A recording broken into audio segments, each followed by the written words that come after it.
Okay, good morning again. My name is Jonathan Parham, and I want to thank you for taking time out of your day.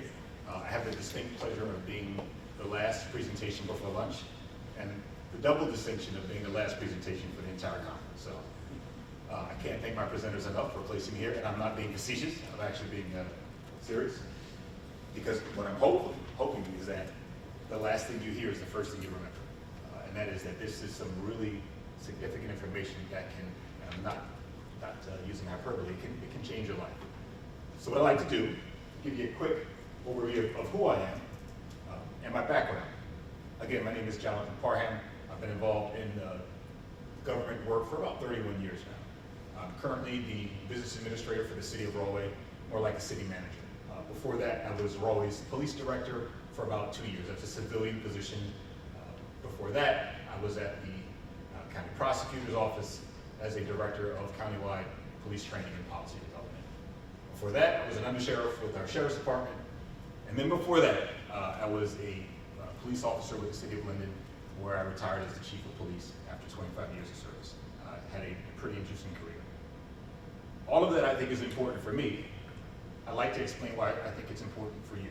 And that is that as I'm standing here, I'm going to share how AI can integrate into training and how that entire spectrum is so important, because all the mistakes that I've made in the past, the good things that I've done, and more likely the bad things that occurred off of good intentions and bad training. But if you give me a moment, I'd like to let you know why I'm here. And my why is pretty significant to me, and hopefully it resonates with you. I was 14 years old, and I was sitting on the steps of my home in Linden, New Jersey. It was a hot, really hot summer day. Sitting next to me was my brother and my cousin. And we were, I can see it like it was yesterday, we were looking at an X-Men comic book, Wolverine as a matter of fact. So as we're looking at our comic books, we look up and we can see our friends walking down the street. So we look and give them the whistle up nod, and they keep walking and they keep moving. Well, shortly after they passed us, a police car, marked Linden Police Unit, came by.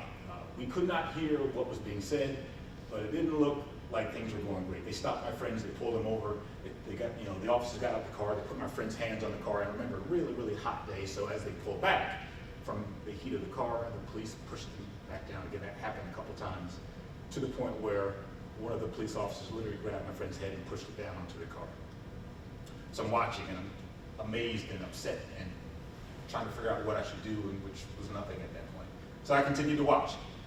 And you could see that this was getting worse. The conversations were getting a little bit more excitable, that my friends were crying and complaining, and the police officers were being a little bit more, not overly aggressive, but maybe so. Pushed their head down a couple times. And again, I'm standing there wondering, oh my God, this is terrible. Someone ought to do something. So this went on for a few minutes. The police decide that they're done with this investigation. They get in their vehicles, they leave, and as they left, my friends stood there and they looked at us. Again, we couldn't hear what was happening. We could see. They looked at us and we looked at them, and everyone was frozen for a moment. And the biggest feeling that we felt, at least I know I felt, and as I talked to them afterward, was helplessness. There's nothing we could do. They felt wrong, we felt violated. It was a bunch of those things. And just at that point, I remember that my father was in the driveway, a little bit up. He couldn't see, he was changing the oil in his car. I get up and I run to my father, and I have tears in my eyes, and I'm upset. And I said, Dad, let me tell you what happened. And I start going just blah, blah, blah, just, diarrhea about just explaining everything that happened. And my father is an excitable person like I am. But at this juncture, he didn't move. He just stood and he looked at me and took the rag and wiped his hands. He had the dipstick and kind of cleaned the oil off of it and put it back. And I'm looking at him in amazement, wondering, what are you doing? Like, didn't you just hear everything that I just said?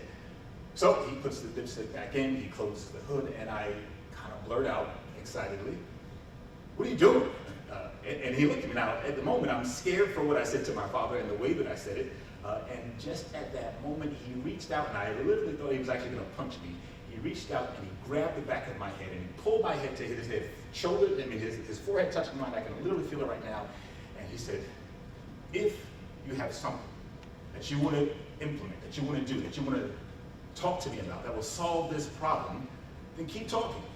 But if all you want to do is complain, then I don't want to hear you. Please shut up. So I stopped. And I was crying a little bit before, and I'm crying a little bit more now. And I'm thinking to myself, I don't get it. You're supposed to hate them like I do. You're supposed to be mad about this like I am, and you're not, and this is a problem. And I said, Dad, didn't you hear what I just said? And he looked at me.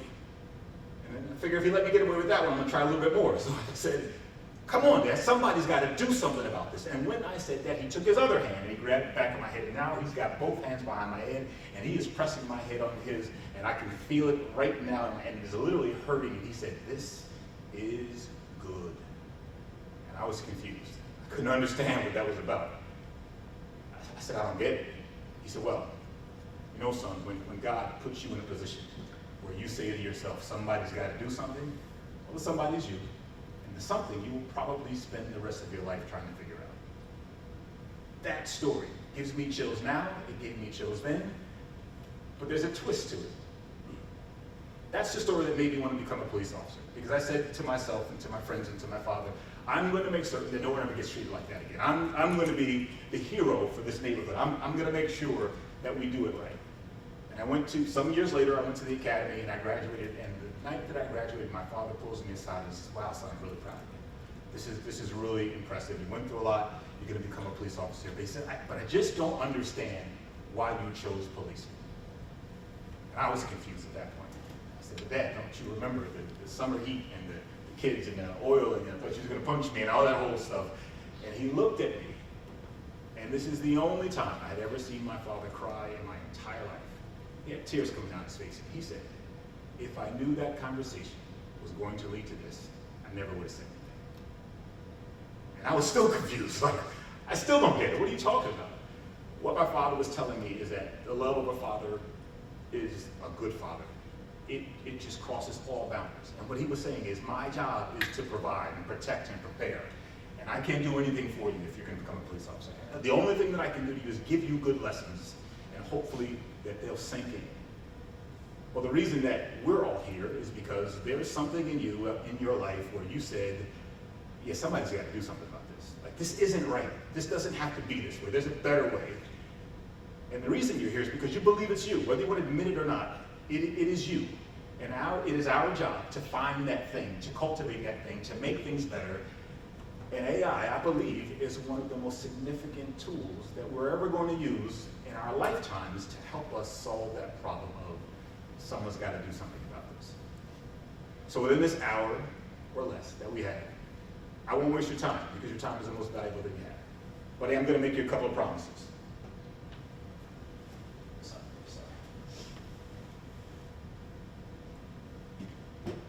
Promise number one, we're going to discover how AI can be used for training to make your job better, make you smart. That's easy, we knew that. We're going to learn how to spot the right problems and solve them with AI. That's a little bit more difficult, but here's the most important one. At the end of this training, you'll walk away with a powerful tool. It saves you time, increases your efficiency, helps you deliver work that sets you apart. It's going to make you better, and it's free, and you're going to use it, and I guarantee that you'll say, wow, this is pretty good. And then you'll have the opportunity to iterate it and make it even better. If you're looking for the course that says, hey, we're going to go deep into the history of AI, and that's not this. This is a practical application of the things that are out there, things that we've been hearing horror stories about. You know, AI is going to take your job, AI, the monsters are going to kill us, and the robots are going to take over, all that good stuff. This is us saying, let's take that information, keep it in the back of our head. We're law enforcement, we're in this arena. We're going to be mindful of that. But let's not be fearful. Let's understand it, let's use it, let's get to implement it so that it makes us better, saves us time, saves us money, all those great things. I'm going to jump into it. AI basics, real simple. What's AI? Using machines and computers to simulate human intelligence. We don't need to go any deeper than that. What can it do? It can do a lot. Analyze tons of data. It can review all kinds of things, make decisions for you, provide recommendations in real time. It can help in an immense way. And that is actually the scary part.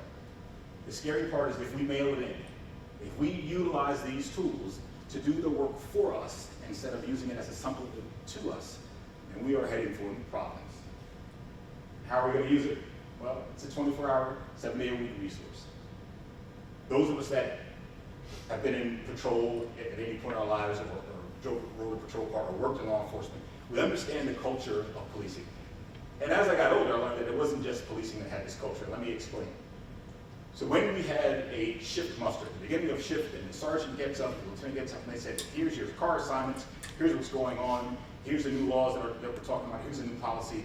And then he asked the magic question, or she asked the magic question. Do you have any questions? And what happens after that? Nothing, because no one has any questions. And it's not because they don't have questions, it's because in law enforcement, you've got a little bit of the machismo, at least when I did it coming up in the 90s, where they say, I don't know what's stupid. I'm not gonna ask this question. I'm not gonna put myself out there and embarrass myself. I don't wanna look bad in front of my peers. So the denial or the recognition that you don't wanna look bad in front of your peers denies you the opportunity to learn, which now puts you in a position where you're going onto the street or going into investigations with little or no information or misinformation or not updated information. AI can solve that, but once again, it's also tricky. AI is counting on the information that we put into it. And if our baseline information is faulty, everything after that is bad. If our basic assumptions are wrong, everything else after that gets worse. We already know that we're using it, body-worn camera analysis, license plate readers, facial recognition, traffic pattern. It's out there, we're using it, not a surprise. Here's how it can make us better. Increase our efficiencies, improve our decision making, really enhance a lot of the training that we're doing, and reduce the error that we're seeing. And the error isn't just bad in and of itself, it is the error happens, and then what happens after that? The result is reputational loss, financial loss, injury, God forbid death, all of those things. And if you're thinking, well, how can AI help us solve all those things? Stick around a little bit longer, we're gonna work this out. The goal here is to ensure that we all understand that AI is just a tool. It's a pretty amazing tool, but it's just a tool. If you don't ask the right questions, it can't give you the right answers. If you don't have a good foundation of knowledge, it's not going to help you. As a matter of fact, it's actually going to hurt you. If you don't understand how to take what you're doing, understand the problem to be solved in the end, and we'll get into all that, all this is going to do is give you a lot of information that's going to lead you down a bad path. So let's get into it. The thing that we like to do is take a comparison of AI to a really good field training officer. Now, if you think about whether you're a field training officer or a mentor or a coach, there are some characteristics that they had that really made it great for you to learn. Here's one. No substitution. Listen, their idea of helping you is to give you guidance, but not to do it for you. Can you imagine a track coach running a race for you? Can you imagine a wrestling coach saying, no, don't worry about it, I'll wrestle for you? Can you imagine a gymnastics coach saying, no, don't worry about it, I'll get on the bars for you. It's okay. They don't do that because they know that there's this dual track. And this is the moment where something that I'll repeat quite often that is extremely important. There's a dual track that's occurring. There's getting the job done, we're always going to do that. But more importantly, it's developing the personnel. If we develop the people and we use the problem to develop the people, we get two things. We get the problem solved and we get better people. We get better and more educated and more informative officers and clerks and whomever else we have working in our systems. They set clear standards. Clarity is the key. I've been married for quite some time, and I got to tell you, there's one question that I ask my wife that we ask each other that we go back and forth with all the time that doesn't seem to change, and that is, hey, what do you want to eat for dinner? Now, it seems like a pretty silly question or a standard question. I think we've all done that. And her answer usually is, I don't know. What do you want to eat for dinner? And we do that and we go back and forth. The idea is that the lack of specificity, the lack of clarity, the lack of knowing what we want makes us go through this dance. And sometimes it gets us frustrated, depending on how hungry we are. That's a really, really small example of what happens in our daily lives. If we are not clear on where we're going, on what we want, then AI isn't going to help us. It's actually going to make us do wrong faster. 7 Habits of Highly Effective People, Stephen Covey, rule number 2, begin with the end in mind. Know where you're going before you start, and then you can kind of deconstruct it and build a pathway moving forward. And we learn from mistakes. My sons, one's 27, one's 25. I remember when they were young. And I would sit down at the kitchen table and I would speak to them. And I'd say, hey, do you think Dad loves you? Of course. You think I'd do anything for you? Yeah, of course. And then the trick question was, do you think I'd ever put you in harm's way. And they said, no, Dad, you'd never let anything bad happen to us. I said, you're wrong. You cannot learn without making mistakes. You can't understand the value of walking until you've fallen. You can't understand the value of getting up and what that does for you in every aspect of your life. After you've made the mistake, you've fallen, you felt it, and you say the most motivating words that you've ever said in your life, which is, that won't happen again. That won't happen again. It should motivate you to do something, to fix that problem, to learn a lesson, to ingrain that into your head. Now, you may be saying to yourself, what's this got to do with AI? Well, a little, and not so much, and then everything. What it really has to do with is leadership and people, and recognizing that AI is just a tool. AI will magnify you. If you are a great leader, it'll make you even better. If you're a terrible leader, it's going to make you even worse. It's not going to do anything for you to make you create more problems. Your core, what you start with, is what you're going to finish with. So let's talk about the problem-solving methodology. We know that we need a trainer to figure out what our issues are, and then we're going to deconstruct that training. I'm going to get through this, and then we're going to get into the practical part, which is really the most important.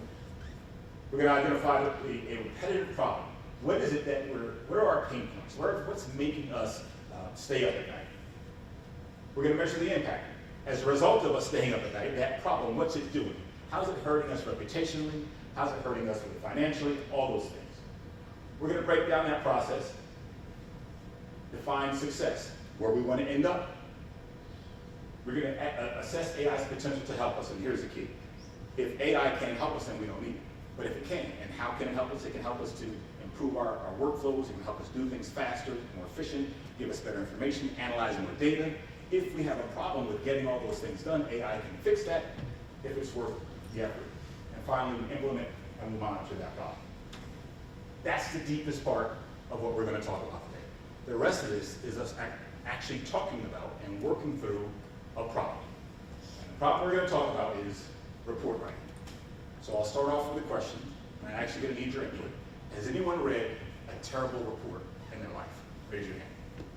Yeah, you should all put up both hands, all right, because we've read some bad reports. Here's the next question that I don't want you to show me your hands.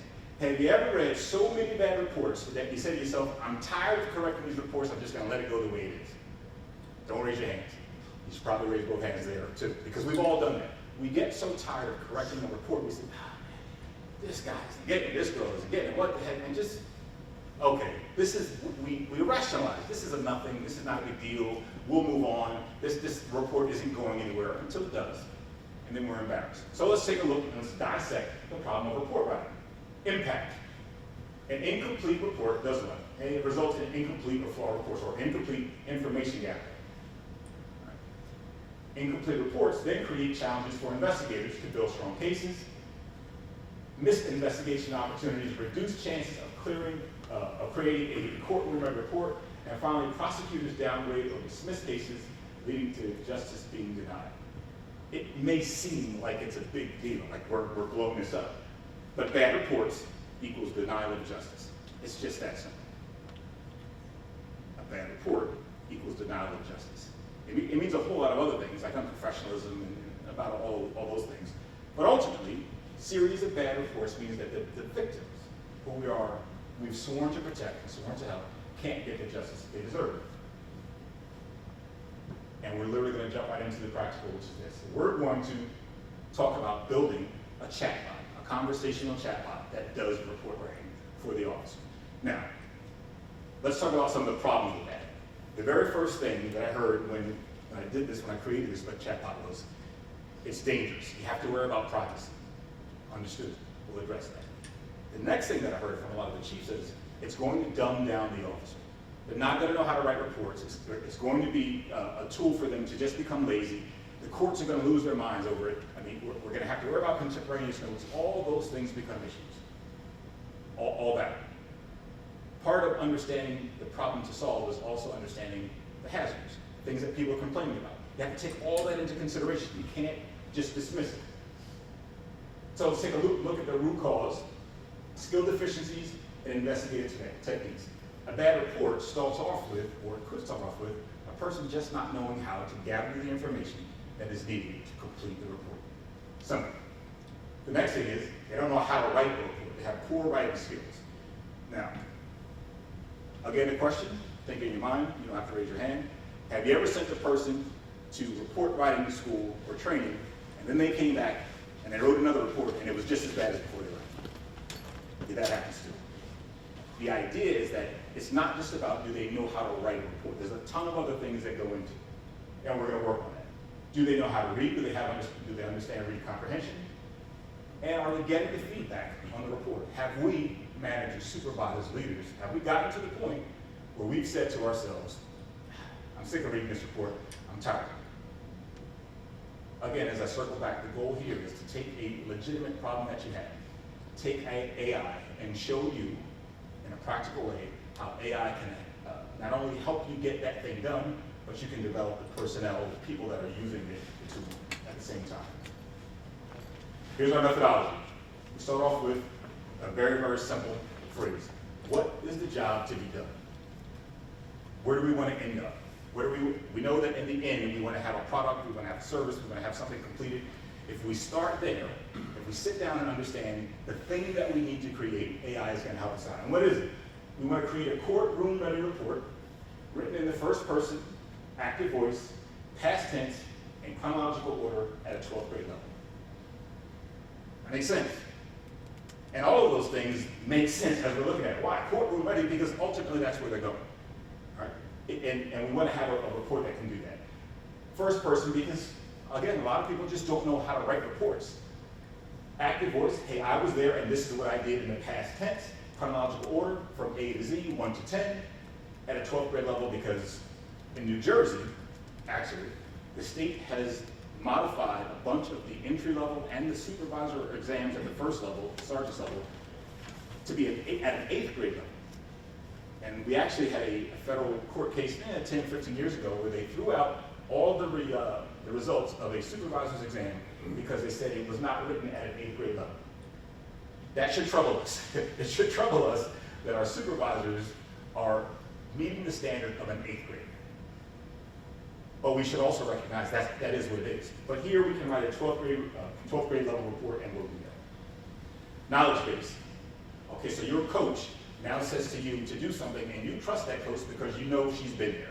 You know, she's done exactly what you're about to do. She's made a mistake, she's maybe won some medals, she's done a bunch of things. Well, AI is that coach in this instance. The knowledge base that you're using is actually your knowledge. A lot of the criticism that AI has is, well, it hallucinates, it makes stuff up. And it will absolutely do that unless you tell it not to. So in your instructions, you can control how those things happen. But when you put that knowledge base in, what it basically says is before you answer the question, filter it through the information that's already provided as knowledge base. Like, here's a sample report template. Here's the structure that we want you to follow. Here's a report writing guide. Here are the statutes, here are the laws, here are the directives. I got to tell you, we have a chatbot that has our New Jersey Criminal Justice Code, and all our officers have it. When they go to a scene and do their report, they come back and they're trying to figure out what are the charges. So they don't start searching a book to see charges, or I think it's 2C12, 1A1. They don't do that. What they do is they pick up the phone and they go into OpenAI, they go to the chatbot and they say, here's what happened. And they speak in plain English. Yeah, there was a guy and he punched his girlfriend in the face and she got mad and did this. Oh, by the way, he also has some guns that are registered to him.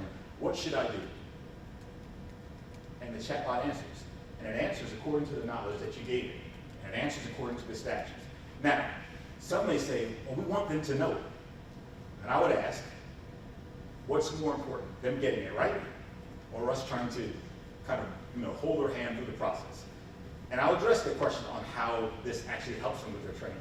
But the goal at the first point is to get it right and to give them a tool so that it decreases the amount of time that they're doing things, it decreases the amount of time that you have to review things. It puts together a courtroom-ready report that can now be used in a court that can also help to ensure justice.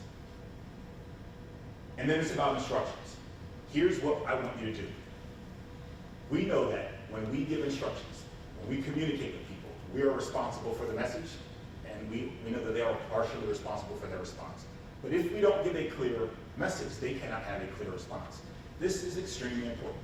When it comes to AI, the ability to prompt, or the ability to provide instructions is no different than the ability to have a good conversation.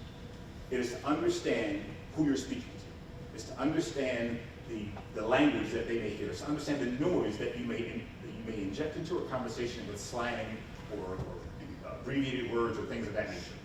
Good communication is the same as good prompting, is the same as your ability to build an AI tool that does exactly what you want it to do with no words. When you leave out information, for example, I would say something to my wife and she would say, well, you didn't say that, you didn't tell me all of that. Okay, that's my fault. I left some information out. I'll fill that back in so that you have a better understanding. This is the same thing that you deal with your children, with your family, with your peers.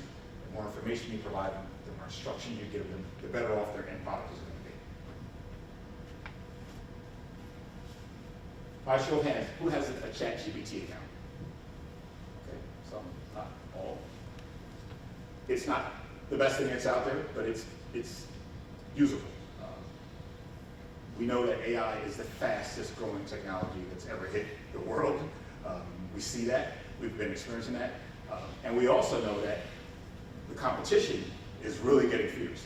And the great thing about competition is all the things that we see wrong with a ChatGPT or a Microsoft Copilot or any of those things, people are working on so that they can improve them, which makes it better for us. That means we get a better tool, we get a better tool at a better cost, and we're able to inject what our needs are and build those use cases out. So the first thing we would do is, in our practical suite, create a ChatGPT account. And there's a link with a QR code if you don't have it. You probably already do. It's all over the internet. You don't have to worry about it. But this is what we're building. A police report writing bot. Real simple. Once you get the bot, you're going to say, let's begin. You're going to speak or type into the message center down at the bottom. It's going to answer you, and then it's going to ask you to review the report. Now, that sounds pretty simple, because it is. The hard work in this is understanding the instructions, understanding the job to be done, and formulating all that into this document, into the document that builds the ChatGPT, and now moving it forward and using it and continuing to iterate. Just like a good coach, you get the information, they watch you perform at a meet or a competition, they tell you, okay, listen, you need to work on your stance, you're coming off the block a little too slow, your head's too high, keep your head down a little bit longer. All of those iterative instructions are the same thing that AI does when it looks at or interacts with you. Difficult for you to see, and I apologize, so I'll read the questions out. There are a list of about 15, 16 questions that this report writing bot is going to ask. The first one, what kind of incident you're responding to? And remember, first person, active voice, past tense, chronological order. What are you responding to? How did you become aware? What's the date? What's the location? Who are the individuals involved? And here's where we take a little bit of a twist. We know that we are concerned about privacy, security, and all those things. So when it says that, it actually instructs you in a little manual that you get to use phrases like suspect one, victim one, witness one. So you never put someone's actual name in. And the reason that we do that is that we just don't know where this information is going. We know that ChatGPT and other large language models and chatbots like this learn from each other. We know that when that information goes to wherever it's going, it's available to everyone so that as it iterates and grows and gets things right, you all get to benefit from everyone's mistakes. Well, the concern is I don't want a domestic violence victim's name to be in the ecosphere of AI. I don't need that. It's illegal, it's improper. We shouldn't do that. So we substitute their names for the acronyms and suspect one, suspect two. What were the actions taken at the scene? What are the physical descriptions of the individuals involved? What was the sequence of the event? What evidence was collected? What statements were made? Were any injuries reported? Was there any medical assistance needed? Was there any vehicles involved? What other agencies or officers were involved? And what are your final actions? Now, that's a lot, but it's not. So let's go back to what we thought could be the original problem. The ability or the inability for an officer to understand what to ask for. They don't just write reports because they don't know how to write. Sometimes they write bad reports because they don't know what to ask for. They get to the scene, and unless things are written down for them in a checklist, they don't know what to do, and they write terrible reports. The chatbot asks the officer these questions. and it goes through it, not rapid fire, but pretty quickly. At the end of asking the questions, the chatbot says, okay, here's the summary of what you just said. And it writes a report that's in a paragraph format, in a narrative format. That is, first person, active voice, past tense, chronological order, 12th grade level, with no spelling errors. I love reading reports like that. I do. It makes my life a whole lot easier. You're going to love reading reports like that. Once you play around with this, and I fully encourage that you do so, you're going to see that this tool is one that saves you so much time, increases your professionalism, and the training aspect of it is just magnified. You may be saying to yourself, well, how do you train for something like this? Well, repetition and pedagogy. How did you learn how to tie your shoes? How did you learn your multiplication? You said them over and over again until, if I said 9 times 6 right now, you know what it is. Like, you don't even think about it anymore. Well, this is the same model that we're using when it comes to the chatbots. The chat is going to ask them the same questions over and over again. Initially, they're answering because they want to answer so that they can complete the report. But once that information continues to get circulated through their head, when they go out to the scene, they're going to know what to look for, so they know, because they know what you're going to be asked of, and then they know how that report is going to go. So this is really about the same way that you teach your children, the same way that you learn pedagogy, which is simple repetition. We look at structured prompts. Officers are guided to include essential details, all those things in the questions. The feedback is what's most important. At the end, the bot tells the officer a couple of things. Number one, hey, you're responsible for this information. You can't mail this in. You can't just say, I went to a burglary, write a report for me. It's going to ask you specific questions. And then that officer is actually responsible for making certain that the information they're putting in, one, there's no privacy violations, and two, all of that information is absolutely accurate. I'll get to the supervisor in a second. And then we learn through examples. Officers internalize that quality of the standard, and they see what a well-written report looks like. They know what good looks like, and then their skills begin to develop more and more and more, to the point where they may not need the bot in 30 to 60 days. Here's where, if you work with law enforcement or people, you understand sometimes they use it just because it's easy. They're going to know what the answers are. They'll know how to cycle through it. They will have learned how to write a good report. They'll know what a good report looks like. But it's just a lot easier to give bulleted answers and have the chatbot create this comprehensive report for you. Some will say, I don't need this thing anymore. I know what it's going to ask of me, and they'll start to write those reports well on their own. If you use it as a training tool, to the point where 2 weeks you check in, 30 days you check in, 60 days you check in, 90 days you check in, and you say to yourself, okay, for the next week, I don't want you to use it. You can do a pilot with a couple of officers that are going to be cooperative and won't kind of cheat the system. You know how that works. And you'll see that almost not even willingly, they're going to learn how to do better with their report writing. Actually, so before I go further. So let's address your concerns about using AI to write a report. Any thoughts?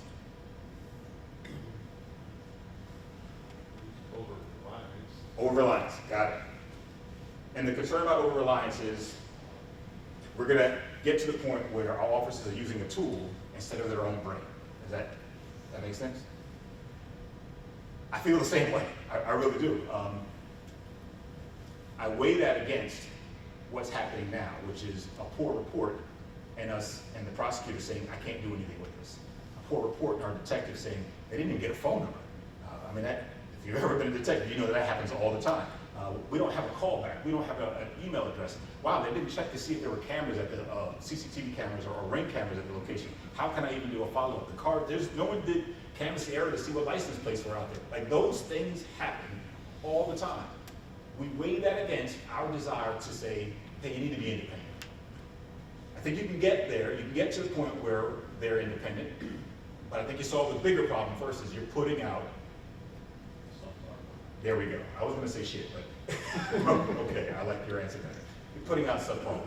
Let's get them to better work, and then we can work on them because we're solving the problem and we're improving the personnel at the same time. Other questions? Comments? Any concerns about court admissibility for the AI-generated reports? Yeah, so I wish I had an answer for you for that one. Okay. That's what we're going to see. So the courts, I sat and I talked with our prosecutor's office. It's always funny, in New Jersey, our governor was very, very early in coming out with a policy on AI. And basically he just said, if you're going to use AI, you have to say that you use AI in your report. Not too big a deal. I mean, that was actually pretty progressive. The prosecutor's office that I sat with, including the prosecutor and the first assistant, they hated the idea. And they hated it because they said, hey, we can't put ChatGPT on the stand. We can't get them up to say, well, here's what you said, here's how you came up with that information. And I think they're misunderstanding it, but I can't change their mind. They're seeing that these large language models are hallucinating. If you don't give it the right instructions, it's going to make stuff up. It absolutely will. If you don't close the loop, and by that what I mean is, you can create a chatbot like the one that you're going to use that allows you to just pull from answers that you give, just pull from content that you created. It doesn't go out to the entire world. Now the problem is, it learned on all that stuff. It was taught on all that stuff. Those large language models use billions and billions of bits of data and sentences and phrases and all those things to learn from. And all the bias that's on the internet and all the nonsense, well, they learn from that too. Which is also why it's not a fail-safe. You gotta make sure that you review it. I think we can all agree that AI isn't going anywhere, and that at some point, somebody's going to be the test case. They're either going to win or they're going to lose, and that'll be our case law, and we'll move forward from there. But if any of us think our officers or our agencies or our personnel in our departments are not using it, it's just too easy to use it. I mean, it really is. And they've gotten around the descriptors of using words like aim and delve and those silly words where you can say, oh, that's a ChatGPT thing. So what they do is they take it in ChatGPT and then they go to Copilot or they go to Bard or to a number of these other things, and they change up the language so it looks normal. I always say cops and crooks, we get all the time in the world to think of things. That's what happens. They find a way to figure out how to get around that. So the best thing for us to do is accept that people are using it, educate ourselves on it, come up with some sound policy, and then encourage them to use it by teaching them how to use it better. And then having those conversations with your prosecutors, which they're not going to like it at this point, and just have some patience to get to the point where we can use it. Other comments on this? Those are usually the big ones. Okay, so my recommendation, my ask of you is, so I'm going to try, the Wi-Fi here is kind of spotty, which another thing about AI is, it's the Wi-Fi, so let's see what happens. I'm going to try to create a report, and if it doesn't work, it's because the Wi-Fi is not working, but we'll see.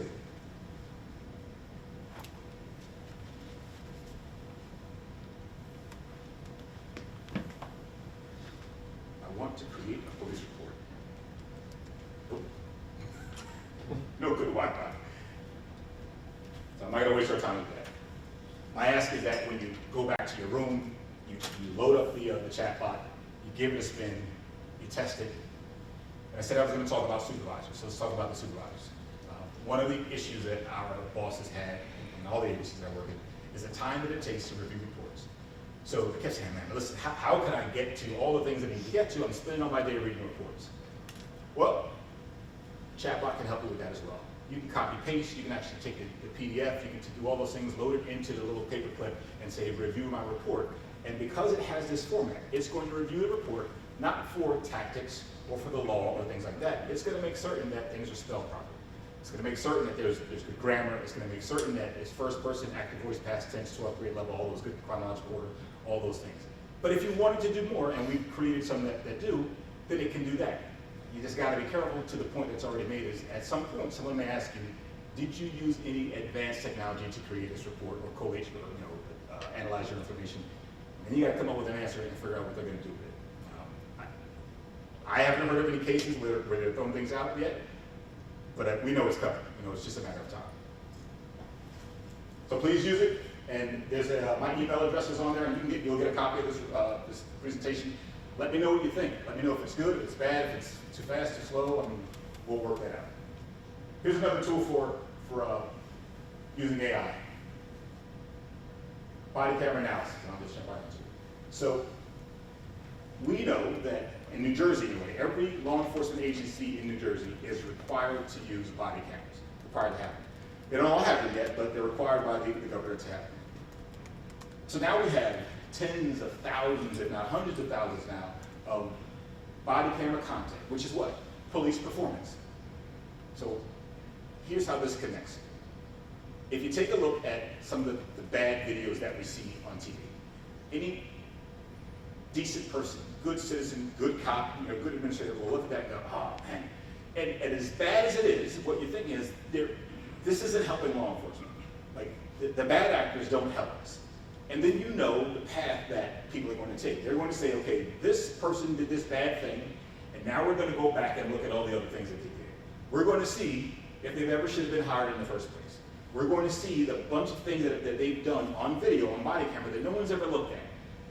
And we're going to ask ourselves, just like the judge is going to ask the jury, how did it get to this point? How did you not know this was going to happen?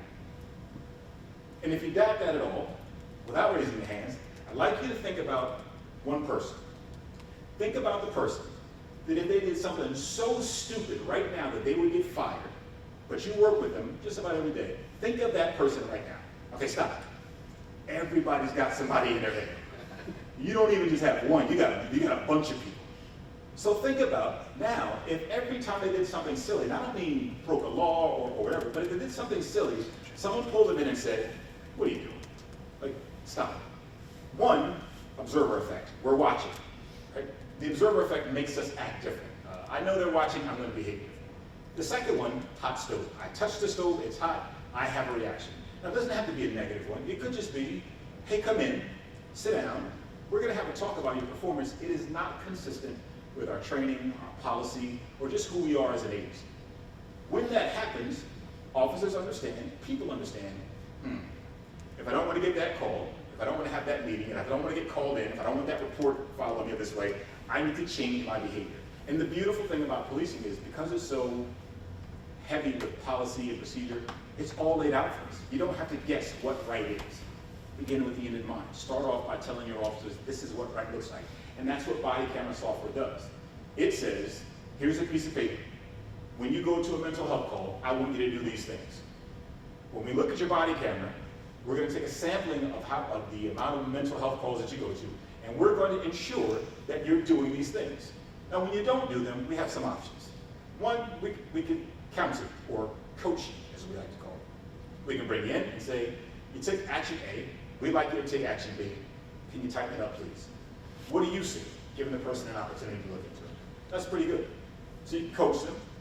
You can train them. You can say, hey, listen, this has gone too far. We've tried coaching, that's not working. We're going to send you to an actual training course. Great. Or you can say, we're going to discipline you. This is way out of line. We're going to forward this to Internal Affairs or some other bureau to take a look at it. But you can also commend them. And this is what doesn't happen enough. When we did the study with this software, we did 30,000 body-worn camera reviews over the course of 3 years, 17 police agencies. The biggest issue that we had wasn't bad cops. It wasn't bad policy. It wasn't bad procedure. It was supervisors recognizing that there was exemplary work that they never committed. They never said, good job. There were instances, and I've seen them myself, where officers were taking babies out of people's hands who had knives to the throat. And you know what they got for that? Nothing. They didn't even get an honorable mention, they didn't get a slap on the back, they didn't get an attaboy, attagirl, they got nothing. Imagine, and I don't think you have to imagine, your day when you do the great job that you do every day and your boss says, nothing. That's the biggest problem here. It's not bad cops. There's so few and far between. What actually is a problem is not commending the good ones. There's a silent majority of great officers, great people that are out there doing a job every day that we never give them credit for. If for nothing else, and for no other reason, we should look at their performance and tell them, hey, good job. So what this software does is it says, you're going to watch the video, you're going to compare that performance to a key performance indicator or policies. Did they call out the stop, wait for backup, do these things, or did they walk between the cars, have their hands in their pocket, have their hands in their vest, all those bad things that we know that all agencies suffer from. And you get an opportunity to itemize them.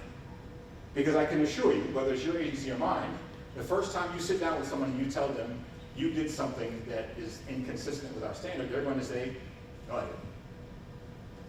So you show it, but you don't do it in a punitive way. This is not about punishment, it's performance management. And that's what that software looks like. It basically says, hey, here's the way we're going to judge you. And if you look at, there's 547 reports for this one agency that's in there. If you can see the overwhelming majority of ones that are no action, there's almost 520. So what's the no action? That means that of all those reports, 519 of those didn't require us to do anything with because the officers did a good job. Or at the very least, they did enough of a good job where there was no problem. They did what we asked them to do the way we asked them to do. But if you look next, there's some coaching that had to go on. Hey, there's some people that aren't doing so hot. And then we added some training. But 547, there's no discipline that's needed at that point. The overwhelming majority of police responses don't require discipline. The news would make you think otherwise, but that's not the case. Here you have a set of metrics that allow you to see what officers are doing and allow them to be graded, and each officer can go in and say, how am I doing?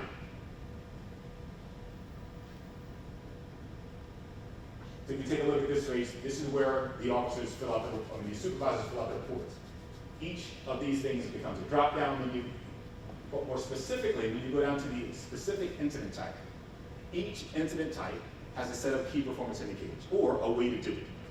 If I go to an arrest, I need you to do these things. If you go to a domestic violence call, I need you to do these things. And when you get to that point, either you did or you didn't do it, and then we say, hey, you did a great job, or you need a little bit of help. We're going to write this up. There's also the ability, where you says choose file, to actually drag your report, or you drag your video into the body camera software, and it will conduct what we call a non-judgmental review. So what's the point of that? A non-judgmental review says, here's what happened. Does not add a motive to it. And why is that so important? It's because the non-judgmental review is created by someone, in this case me. And I get to say, here's my instructions for the software. But I will ask you this: do you want me, who's never met you in my life, who's never been to your agency, who doesn't know your officers, who doesn't know what you have to deal with, who doesn't know the events that are happening in your community, do you want me to set a standard for your officers? And the answer is very simply, no, you do not. You don't want anyone doing that. And the unfairness of this is that there are some people who believe that, no, I can figure this out. You can't. You can't. You haven't done this before. And even if you have, you haven't done it there with those people in that situation. So the non-judgmental review says, the officer stopped the car. Here's what happened. Here's what they did. It is a supervisor's job to discern what that means, to figure out, okay, I've watched it, AI's got a print of it, but here's what I think ought to happen. Here's the follow-up that needs to happen. The coaching, the no action, the accommodations, I'm going to determine, not AI. That's extremely important. But as you can see here, AI gives a summary, and again, I'll give you the PDF or the PowerPoint so you can see. It spits out a summary of what happened, but it also does something that no one else does, which is an officer wellness summary. It says, hey, the officer went to a sick call and they were screaming and yelling. Yeah, I don't want you to get him in trouble, but you ought to bring him in and find out what happened.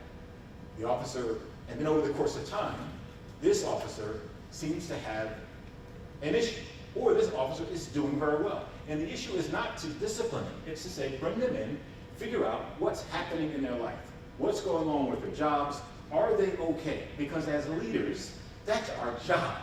Our job isn't just to get the job done, it's to make certain that the people who get the job done are taken care of, and then we get the job done. This says, we're going to listen to it. We're going to find out. And this is not about finding a bad word. Did you curse? As a matter of fact, this is a non-disciplinary tool that is handled within training. For every agency that has this, and we've had a few that went to put in internal affairs, literally would not work with them. We won't work with an agency that wants to use this to jam officers up. It's just not going to happen. It's not worth it. What we will do is sit down with you and say, what are the problems that you're having? What are you seeing? What are your officers going through? Let's listen for that. And do you know what you should do next? Tens of thousands of body camera videos that are going on in your agencies right now, and you haven't looked at even 1% of them. That's not a fault. It's not me blaming you. It's saying it's impossible to do. You need to come up with a sampling order, figure out what the priority is, and then from there, use the software, use AI to speed yourself through that and figure out, okay, what's wrong with this officer? What's the matter? What can we do to help? It's always about preventative maintenance. Anyone heard of the Tariq Hill incident? I know you did. Just being facetious. Let's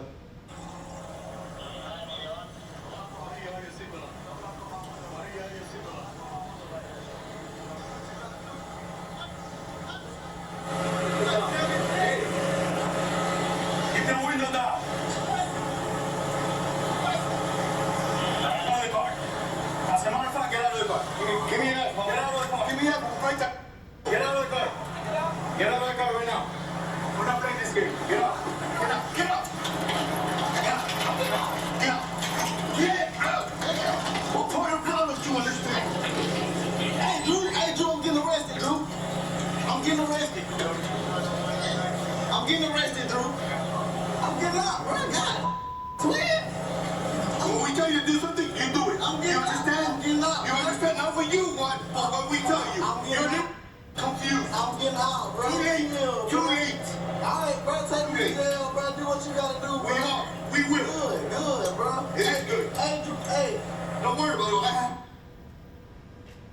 So, what we did is, we took this Tyreek Hill video and we ran it through our software. Now here's the bad part. I'm not gonna tell you what happened. If you scan that card and send me an email, I'll send you the report. And I'll show you what it said. And I can tell you, it's not all flowery for the police officers. If our goal is to find a tool that just says we do everything right, we're not in the right business. What it does do, it's very objective about the officer's language, the officer's demeanor, about the subject's demeanor, but it doesn't say this is what should have happened or that should have happened. What it says is, this is what happened, and we're listening to the voice, we're listening to the aggression, we're watching the escalation, and at the end of all that, it makes a recommendation for training. So imagine if, and this format that we use, in New Jersey we call them meaningful reviews. That means if whenever you discharge your firearm, you get into a pursuit, or there's something that's hurt or serious bodily injury, the supervisors are required to do a meaningful review. Not just of what happened, but what happened, what are the implications, what does it mean for us as an organization. This was a meaningful review using that software. And it said, here's what happened, here's our interpretation of what we call the sentiment analysis. That's another thing that AI is great for. It can listen to the tone of your voice. It can listen to the speed of your response. It can detect how much time it takes you from the point that you were asked to the point that you answered, and determine. We have an AI tool where there are people that are using it to review interviews for jobs in our county. So they'll say, hey, there's a business administrator position open. Put this person in there, look at their, record their interview, and then let AI assess their capabilities, their ability to respond to the questions, their character traits, all those things based upon knowledge, a bunch of other things that are added to this that gets filtered through. Behavioral assessments, all those kind of things, and it just allows us to take a look at everything and be even-handed, and be objective, and to be consistent. So everyone is judging things the same way. Now, it doesn't say hire or fire.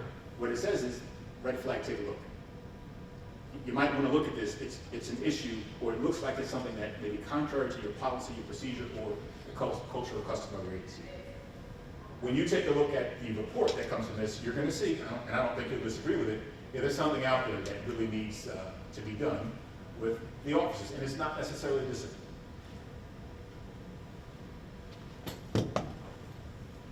The goal of this really quick training was for us to understand, one, that AI can be used for training, and we shouldn't fear it, and we should understand it so that we can utilize it. Two, to recognize that there are problems out there that AI can solve, but we need to come up with a methodology or a problem-solving method for us to figure out how to identify those problems so that we're not doing the biggest problem when we think about problems, and that's solving the wrong problem. Let's solve the one that's going to have the biggest impact on us, that's going to help us to recover from the biggest issue. And I think report writing is one that we can all agree has such an impact that we need to correct it. After that, it is how do we build this tool? And it's nothing more than good communication, identifying where we want to end up, the job to be done, this type of report. Give it instructions, I want you to do this. Identify the knowledge base, like those good coaches and their experience, and say to them, hey, here's how I know what I know, because I've been there and you trust that. And then that iterative process of consistently reviewing this over and over and over again, because while we say it's like a human, well, it has frailties, it has mistakes, it has errors, and we have to consistently monitor this. I literally played with the report writing tool about 5 or 6 times just this morning because of things that I wanted to tighten up. If you have an issue with it, the goal of it, and the goal of the pilot that we did with the body camera study, was for it to get into the market and to talk to people like you and say, hey, this either doesn't work, or I need to do this, or let's fix it. AI is great, or AI is terrible, but quite honestly, it depends on you. Any questions? God bless you. Stay safe.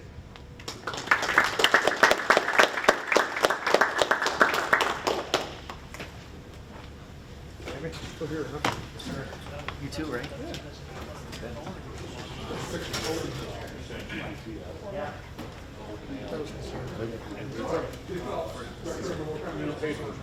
I think what the difference before is that I think the difference is like the free one has only access up to like a certain Violate our contract rule. The independent reviews thing. Because now we're basically watching every video.